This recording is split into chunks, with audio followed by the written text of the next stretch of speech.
আসসালামু আলাইকুম প্রিয় দর্শক, জানিয়ে দিব এখনকার আলোচিত সকল দেশীয় খবর। শুরুতেই জানিয়ে দিব সংবাদ শিরোনামগুলো। নতুন ডিজাইনে ৫০০ টাকার নোট আসছে বৃহস্পতিবার। মাইকে ডাকাত পড়ার ঘোষণা দেওয়ার পর মানিকগঞ্জে ৩ জনকে গণপিটুনি।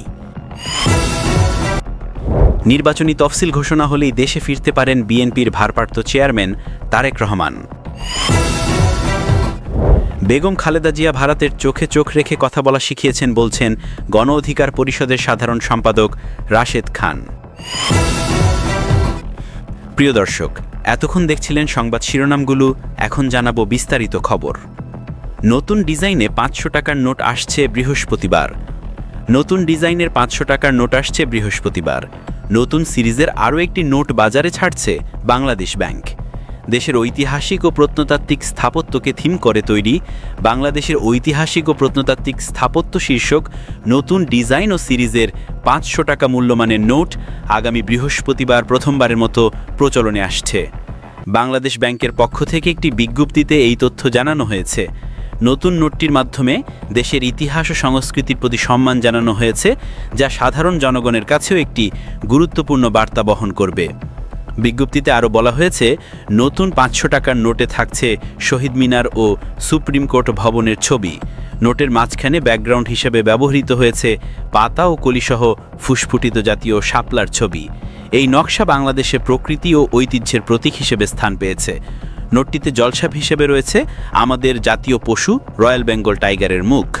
নিরাপত্তার বিষয়ে সর্বোচ্চ গুরুত্ব দেওয়া হয়েছে। এই নোটে মোট ১০ ধরনের উন্নত নিরাপত্তা বৈশিষ্ট্য যুক্ত করা হয়েছে।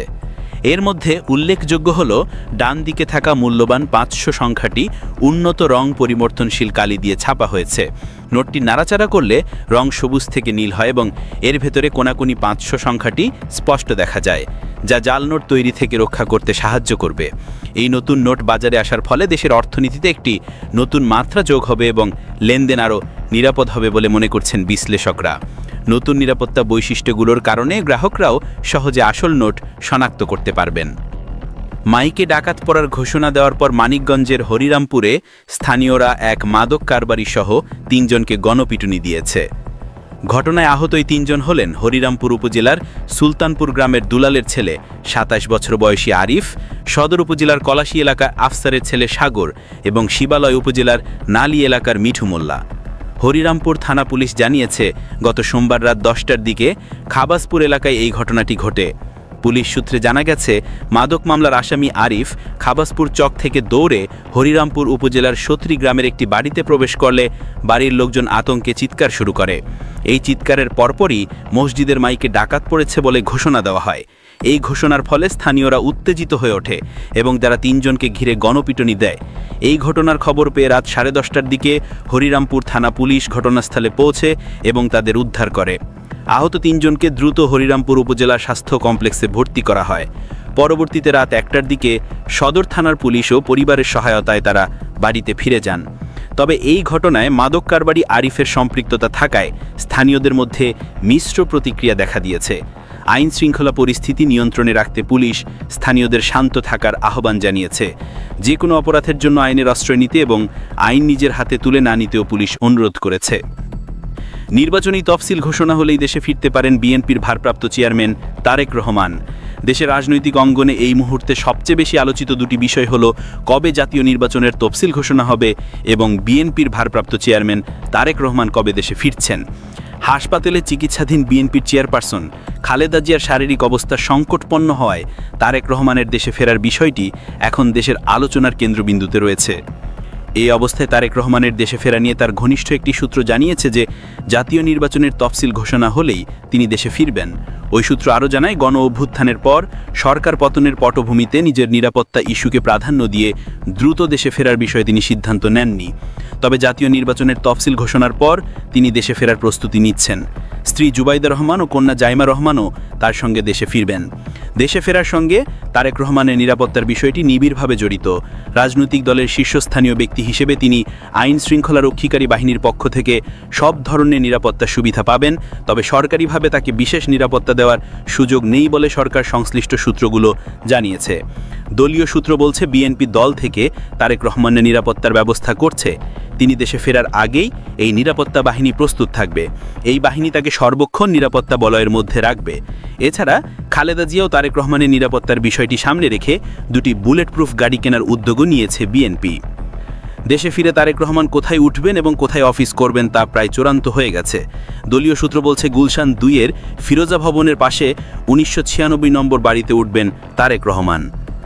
জিয়াউর রহমানের মৃত্যুর পর তৎকালীন সরকার খালেদা জিয়াকে এই বাড়ি বরাদ্দ দেয়। বর্তমান অন্তর্বর্তী সরকার বাড়িটির নামজারি শেষ করে কাগজপত্র বিএনপি চেয়ারপারসনের হাতে হস্তান্তর করেছে।